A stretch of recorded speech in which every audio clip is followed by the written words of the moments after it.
नमस्कार, जय Hind. Welcome to Balaji classes. कैसे हैं मित्र? उम्मीद करते हैं कि आप स्वस्थ होंगे, मस्त होंगे और पढ़ाई में व्यस्त होंगे। चलिए, हमारा आज का टॉपिक है क्लोरोप्लास्ट। इसके पहले हम आपको प्लास्टिक बताए थे, प्लास्टिक के स्ट्रक्चर बताए थे, टाइप ऑफ प्लास्टिक बताए थे, प्लास्टिक बताए थे कि जो है टाइप में ल्यूकोप्लास्ट और क्रोमोप्लास्ट, ये सब चर्चाएं हो चुकी हैं। क्रोमोप्लास्ट में बताया था कि जो ग्रीन पिगमेंट रखे रहती हैं ऐसे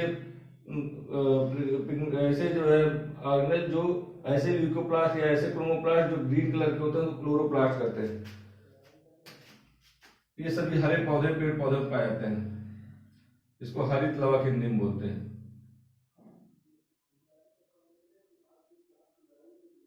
ये सभी प्रकार के पौधों में पाए जाते हैं, हरे पौधों में पाए जाते हैं, ग्रीन कलर के होते हैं, ग्रीन कलर के होते हैं। और चूंकि ये ऑर्गेनेल है तो ये डबल मेम्ब्रेनस होता है, डबल मेम्ब्रेनस मेम्ब्रेनस होता है। सभी प्लांट सेल में पाए जाते हैं, ऑल प्लांट सेल में पाए जाते हैं।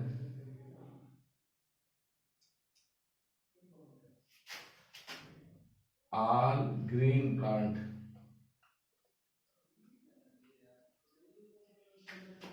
डबल मेम्ब्रेनस होते हैं। इसकी डिस्कवरी किया था, डिस्कवर्ड बाय शिम्पर। शिम्पर नामक वैज्ञानिक इसकी खोज किया था। और क्लोरोप्लास्ट का फंक्शन क्या होता है? फोटोसिंथेसिस की क्रिया करना। फोटोसिंथेसिस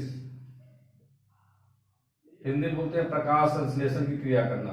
प्रकाश संश्लेषण की क्रिया करता है। फंक्शन क्या होता है इसका? फोटोसिंथेसिस की क्रिया क्लोरोप्लास्ट का फंक्शन है, इसी कारण फोटोसिंथेसिस हो पाती है। अब चलिए इसके स्ट्रक्चर के बारे में, क्लोरोप्लास्ट के स्ट्रक्चर के बारे में चर्चा करते हैं।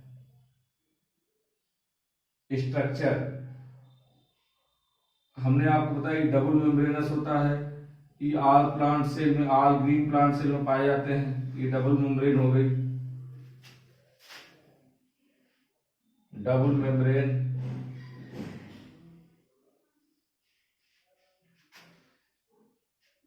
क्लोरोप्लास्ट में क्वाइन के ढेर, क्वाइन के ढेर, जैसे हम लोग बचपन में क्वाइन में सिक्का, सिक्के को एक के ऊपर एक रख के ढेर बनाए। एक या दो का सिक्का है, समझिए ऐसे एक या दो के सिक्के को एक के ऊपर एक रख के हमने एक ढेर बनाया हुआ है। इस वन कॉइन के सिक्के के ढेर में से एक कॉइन निकालिए, उसको बोलते हैं थैलेक्वाइड। थैलेक्वाइड,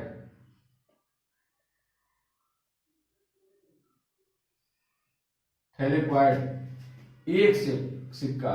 और इस पूरे ढेर को बोलते हैं ग्रेनम।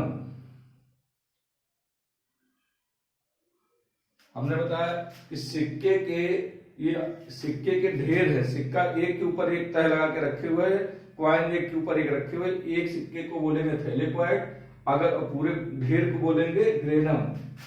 अब ये ग्रेनम एक दूसरे से ऐसे जुड़े होते हैं।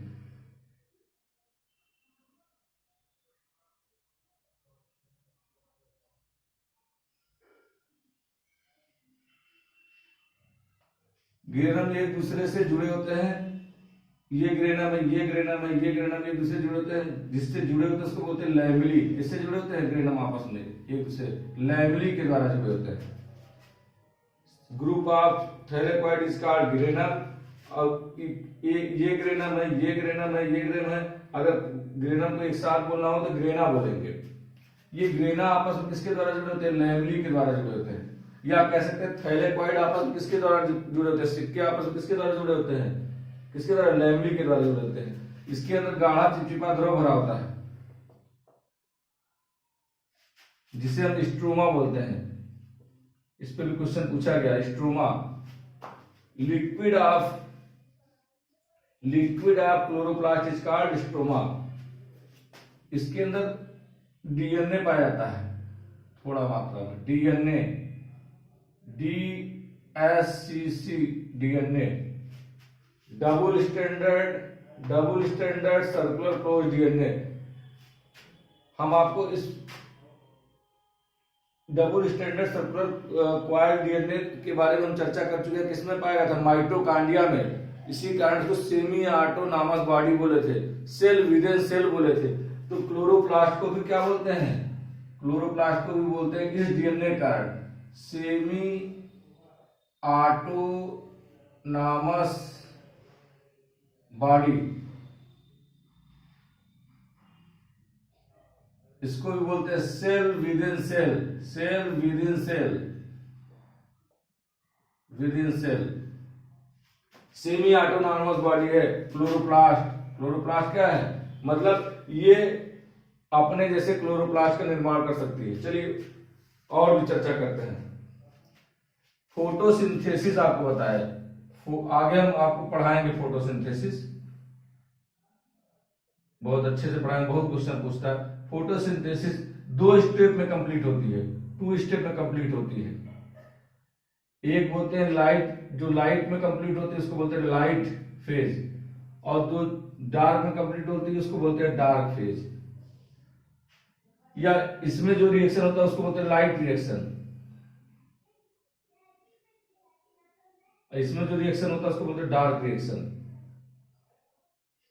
अब क्वेश्चन पूछा जाता है ग्रेनम में कौन सा रिएक्शन पाया जाता है या कौन सा फेज होता है? लाइट रिएक्शन होता है। कौन सा रिएक्शन होता है? Light reaction. ग्रेनम में लाइट रिएक्शन होता है। फोटोसिंथेसिस का लाइट रिएक्शन जिसमें होता है ग्रेनम में, ये LG से याद करेंगे, LG, लाइट ग्रेनम में, लाइट रिएक्शन ग्रेनम में, LG याद रखें। स्ट्रोमा में क्या होता है? डार्क रिएक्शन होता है, डार्क रिएक्शन होता है। स्ट्रोमा में डार्क रिएक्शन होता है। चलिए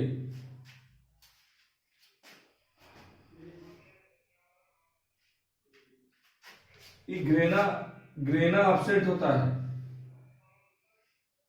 granum absent in green algae. Green algae में ग्रेनम अपसेंट होता है, क्लोरोप्लास्ट प्रेजेंट होता है लेकिन उसमें ग्रेनम अपसेंट होता है ग्रीन एल्गी में। लिख लीजिए, बढ़िया इंपॉर्टेंट है, पूछा गया है। ये देखिए थैलेकोइड या ग्रेनम आपस में किसके द्वारा जुड़े हैं? लैमली। लैमली संरचना देखिए ऐसे होता है। इलेक्ट्रॉन माइक्रोस्कोप से देखेंगे तो लैमली के अंदर एक बैग पाया जाता है, थैला, ये समझिए बैग है, जिसको क्या बोलते हैं? क्वांटासोम। लैमली के अंदर एक थैला पाया जाता है जिसे क्वांटासोम बोलते हैं, क्वांटासोम बोलते हैं। चलिए चर्चा कर लेते हैं थोड़ा सा क्वांटासोम के बारे में, इसको यहां समझते हैं। ये लैमली है हमारा, क्या है लैमली? लैमली के अंदर एक बैग पाया जाता है जिसे बोलते हैं क्वांटासोम। क्वांटासोम किसके अंदर पाया था? Present in lamellae, inside lamellae. Quantasome को बोलते हैं, इसकी डिस्कवरी किसने किया था? डिस्कवर्ड बाय, इस पर क्वेश्चन को पूछा गया है, discovered by Park and Biggins ने, Park and Biggins, Park and Biggins ने क्वांटासोम की डिस्कवरी किया था। किसने? किस साइंटिस्ट ने? पार्क एंड बिगिंस ने, पार्क एंड बिगिंस ने क्वांटासोम को किया था। ये क्वांटासोम एक तरह से ऐसे समझिए, ये क्या है? बैग, थैला। ये क्या है? क्वांटासोम क्या है? एक बैग है, इसे समझिए, इसको समझने के लिए बैग है। और इसके अंदर 230 मॉलिक्यूल, कितने? 230 मॉलिक्यूल अणु किसके पाए थे? क्लोरोफिल के।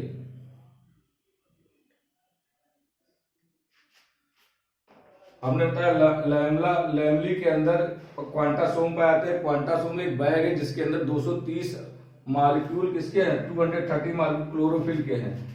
और क्वांटासोम को यूनिट ऑफ फोटोसिंथेसिस बोलते हैं। क्या बोलते हैं? Unit of photosynthesis. बहुत बार पूछा गया है, फोटोसिंथेसिस। यूनिट ऑफ फोटोसिंथेसिस किसको बोलते हैं? क्वांटासोम को। क्वांटासोम की खोज किसने किया था? Park and Briggs. क्वांटासोम पाए कहाँ जाते हैं? लैमेली के अंदर पाए जाते हैं। एक और समझ लीजिए एक बॉक्स है या एक थैला है, उसके अंदर 230 मॉलिक्यूल क्लोरोफिल के पाए जाते हैं।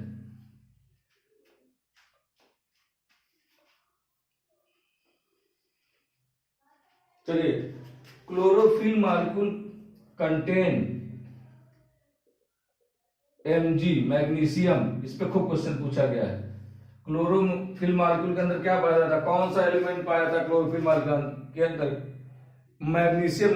मैग्नीशियम एलिमेंट पाया जाता है। आई थिंक इतनी बात समझ में आ गई। अब चर्चा करते हैं क्लोरोफिल के बारे में, ये और समझते हैं क्लोरोफिल के बारे में।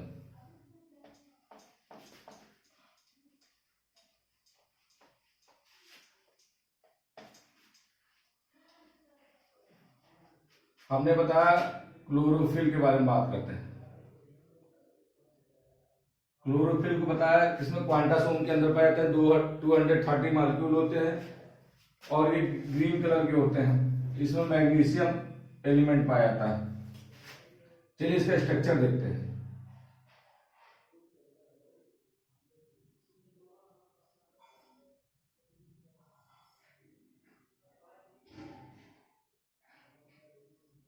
ये क्लोरोफिल मॉलिक्यूल का स्ट्रक्चर, इसके पहले क्लोरोप्लास्ट का स्ट्रक्चर बनाए थे।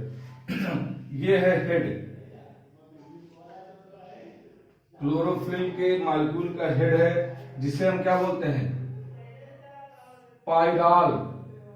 पाइराल टर्म यूज करते हैं।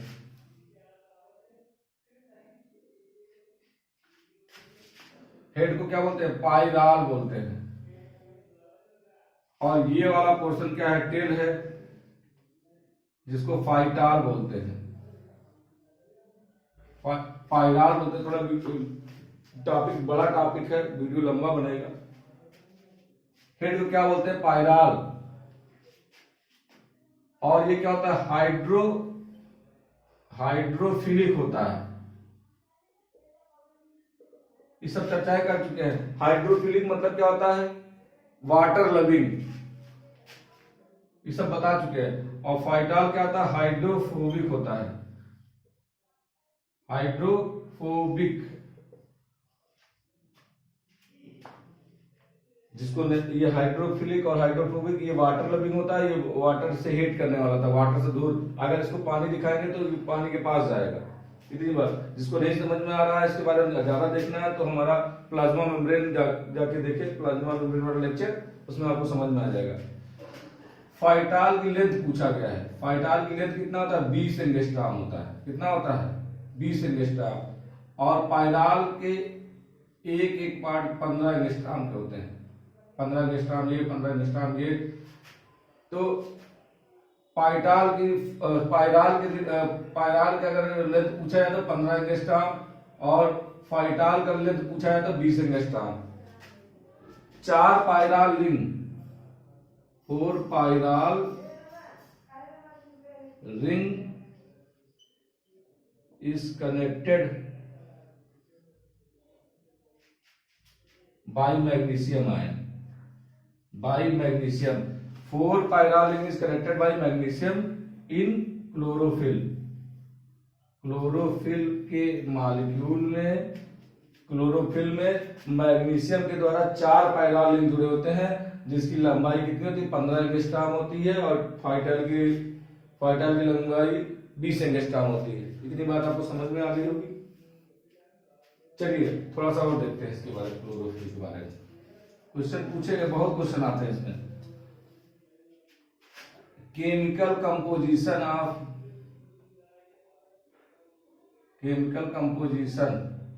Of chlorophyll. देखिए, क्लोरोफिल की केमिकल कंपोजिशन की बात करेंगे तो इसमें प्रोटीन कितना होता है? प्रोटीन 40 से 50% होता है।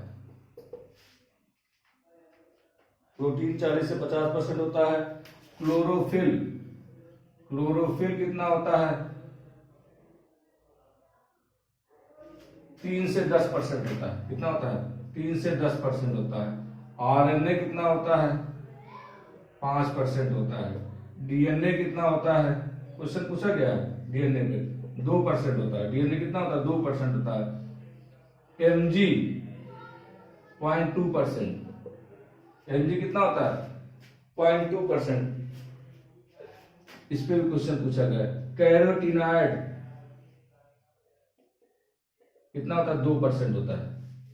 प्रोटीन 40%, और क्लोरोफिल 3 से 10%, आरएनए 5%, डीएनए 2%, मैग्नीशियम 0.2% और कैरोटीनॉइड 2%। चलिए केमिकल कंपोजिशन हो गया। थोड़ा सा और देखते हैं इसके बारे में।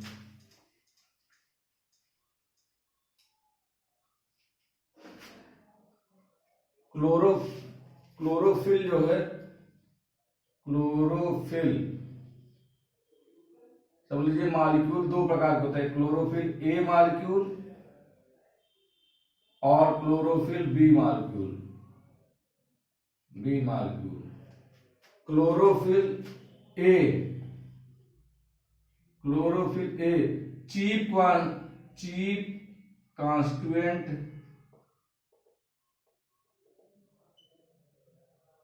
Of all chlorophyll molecule. Chlorophyll are type of chlorophyll, chlorophyll chief constituent होता है। सभी प्रकार के क्लोरोफिल मॉलिक्यूल में क्लोरोफिल ए जरूर प्रेजेंट होगा। बिना क्लोरोफिल ए के कोई क्लोरोफिल मॉलिक्यूल ही नहीं होता। चाहे किसी प्रकार का क्लोरोफिल टाइप हो, उसमें क्लोरोफिल ए जरूर ही होगा। तो क्वेश्चन पूछा गया है क्लोरोफिल आर टाइप के क्लोरोफिल मॉलिक्यूल में क्लोरोफिल ए प्रेजेंट होता है। अब इसका फार्मूला पूछता है, कई बार पूछा गया, very very important, most important है। ये दोनों बहुत इंपॉर्टेंट। क्लोरोफिल का फार्मूला था C55H72O6O5N4Mg। C55H72O5N4Mg, C55H72O5N4Mg। Chlorophyll B का फार्मूला होता है C55H70O6N4Mg। इसमें ये 70 होता है और ऑक्सीजन। अब क्वेश्चन एक पूछा गया है क्लोरोफिल मॉलिक्यूल कौन कौन एलिमेंट से बना होता है? तो याद रखेंगे कौन मग किससे बना होता है? कौन मग से बना होता है। मतलब कि कार्बन, हाइड्रोजन, ऑक्सीजन, नाइट्रोजन और मैग्नीशियम, इससे मिलके क्लोरोफिल मॉलिक्यूल बना होता है। कौन कौन? कार्बन, हाइड्रोजन, ऑक्सीजन, नाइट्रोजन और मैग्नीशियम। कौन? बहुत इंपॉर्टेंट। आई थिंक क्लोरोप्लास्ट आपको अच्छे से समझ में आ गया होगा। अगर नहीं समझ में आ रहा तो वीडियो को आप दोबारा तिबारा देखेंगे तो आप अच्छे से समझ में आएगा। तो दोस्तों, अगर हमारी वीडियो आपको पसंद आ रही है तो please like, share and subscribe करिए दोस्तों में, ग्रुपों में। ओके, थैंक यू, जय हिंद।